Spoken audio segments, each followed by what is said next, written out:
that have also modernized their websites Yeah. are gonna fare a little bit better than the ones that haven't moved forward on some of that stuff. Yeah. And I think that's one thing you're gonna see is those who have embraced the technology in their community, particularly. Right. I think that those two elements are going to be really crucial. Yeah, completely agree with you. And I think the last part that you mentioned is actually something that we found that we kind of take pleasure in. It's kind of like the community aspect and realizing that when no one's really coming, who's around you, right?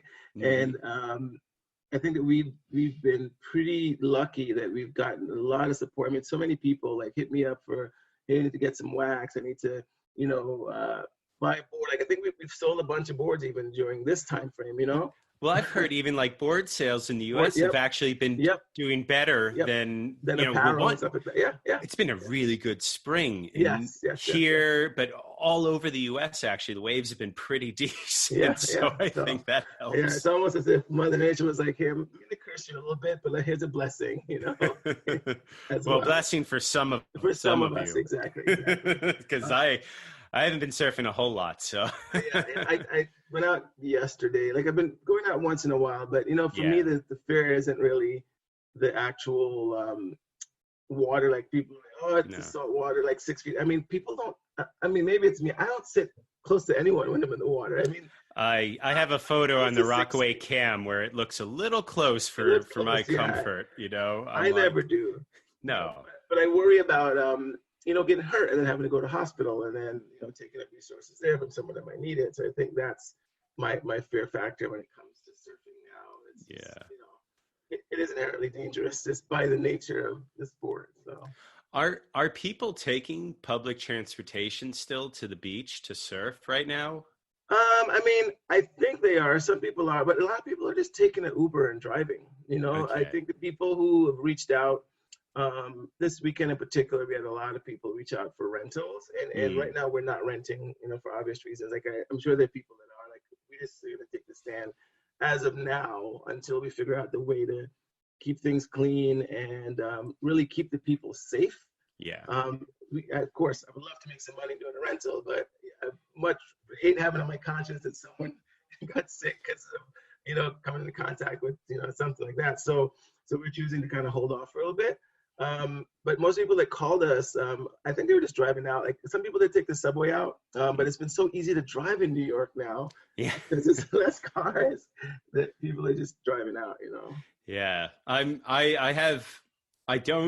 my feeling is I don't think anyone should be getting on public transportation to go surf. Yeah, I think I agree with you. Yeah, because it just seems that's it's so sketch right now.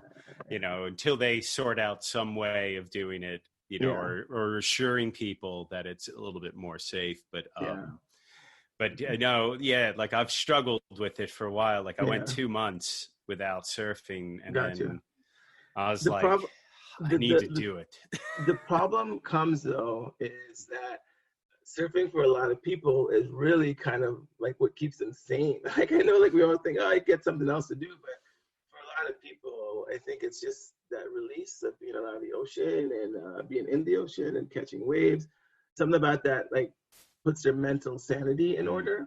So it's a tough one. I've not really chimed in too much in the argument. I'm kind of more of like, if you like play in your backyard, like especially at the height of this whole thing. Yeah. I really wasn't down for people kind of coming out just to surf. Like it was kind of like almost like this little selfish thing. The waves aren't going anywhere. They'll be more. No. But now it's been like a little while and I'm still apprehensive, but I think I'm a little more understanding. We all need some sort of outlet and, as long as you're just being safe, I wouldn't take the subway personally. I just, the people who are driving, I'm still blown away that they all crowd to the same places. Oh my goodness. Yeah. That, like I went to some places in Rockaway, which I will not name, but I surfed by myself. I wasn't with anyone. There was no one around. And I, just made sure I stayed away. And the wave was a lesser quality wave. Right, of course. I'm like, but fuck it. I'm just getting in the water. I'm getting to enjoy all this stuff that I like to do. But yeah, I think I would just look at the cam and I'm like, you know, there's a whole lot of beach in Rockaway now that no one is using. And I'm sure you could spread out. You don't have to go to the 90th Street jetty. There's no law that limits them. And I'm like always dumbfounded by that. I've thought that even before the pandemic. I know. I literally will find a jetty sometimes and just be one guy out, two guys out, and I'm having a blast. Yes, there's one or two more closeouts, but it's okay. Like I'm not fighting. I'm getting more waves even with that than fighting with the rest. Totally. I think 90th Street is just kind of like it's like Hollywood. It's like Showtime. Like there's a camera there and you can rewind it, and so maybe people just go there and they feel like it's easy.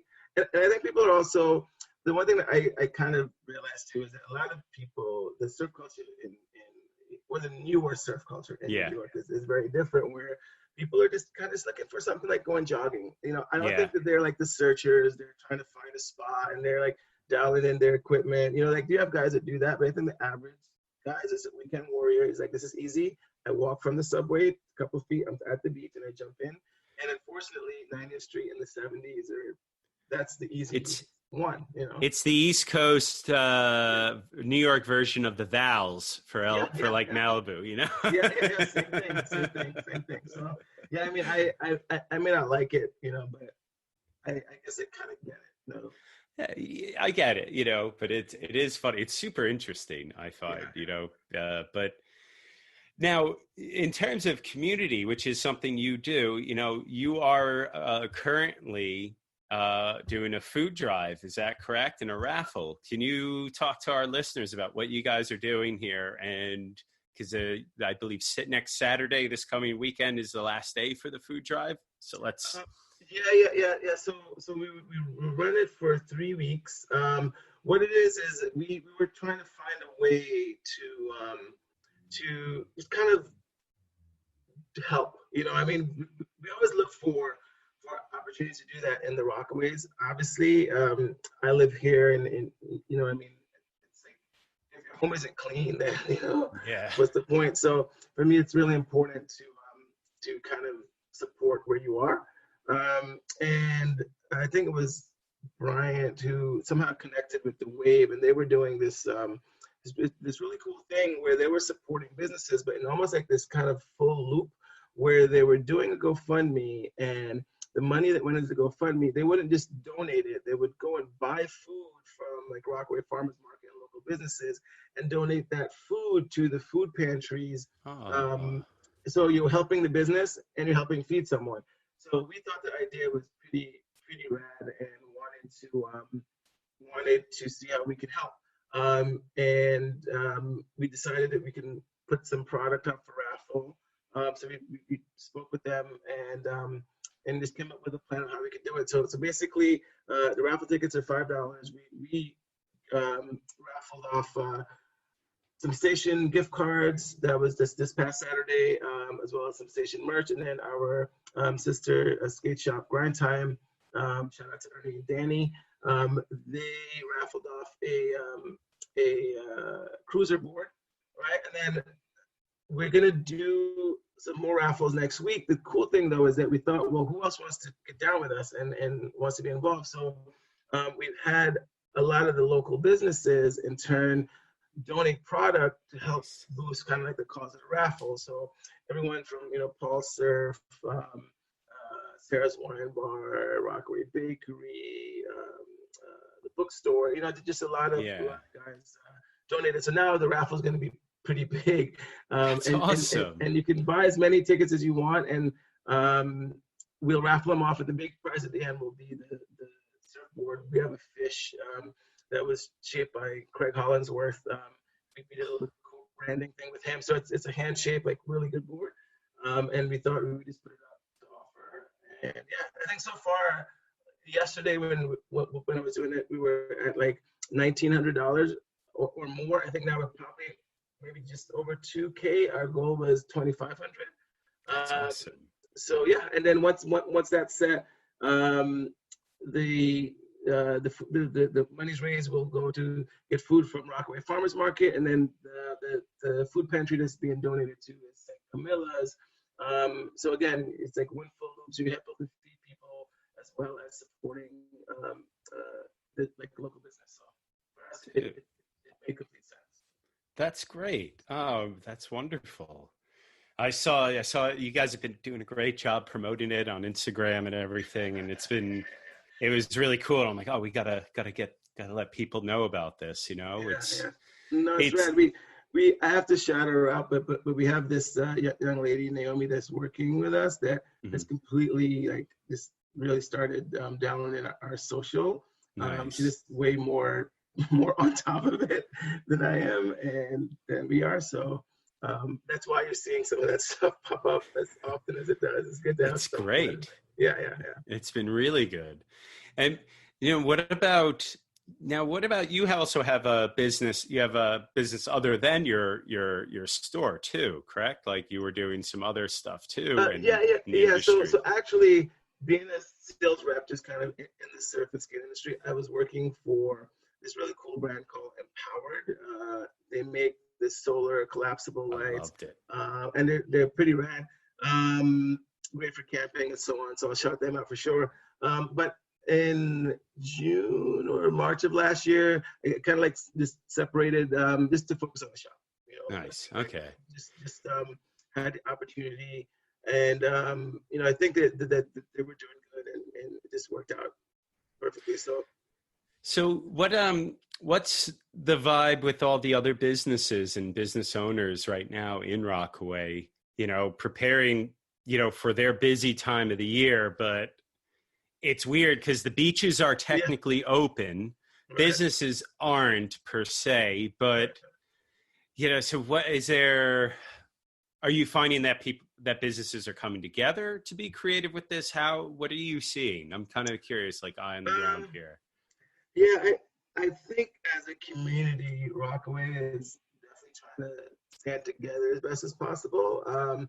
Businesses, I mean, I'm not privy so much. I mean, I know I do what I can to help. I think there's some other guys that are partnering. I don't want to answer incorrectly. Yeah.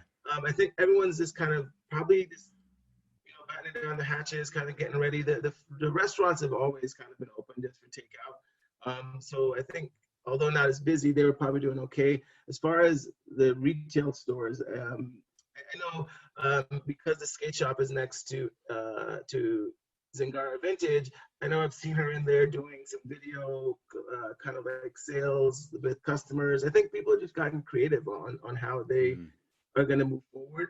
I don't know about the concessions. I can't see how they would open, now, just the whole situation. Would love to see it happen. Not sure what's happening there. But yeah, I mean, I know what we're doing. I think some of the other surf shops like might start opening, doing some other stuff. Not 100% there either. But I think people as a community are standing together, and the businesses that are together are helping each other out for sure.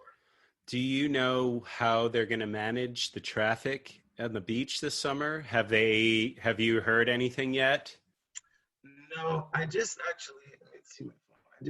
Brian sent me this thing literally just before I got on the call, and I'm going to look at it here. And it's a post. I'm not sure where you got it from, but it basically says, so here's a quote, and I wish he was on because he could tell me what it was, where he got it, but it looks like a pretty official post, and it says, New York NYC beaches will not be open for Memorial Day. Beaches remain closed to swimming. Walking on the beach is permitted. Parks and NYPD will increase patrols. City will be adding fencing to control entry points. Access will be further restricted if social distancing or no swimming rules are observed. Opening later in the summer, contingent on further reduction of COVID-19. Fuck. Yeah. So So I'm not sure where he got this from, but looks like for Memorial Day, maybe it's just you can come out, walk around. You probably can't jump in and swim.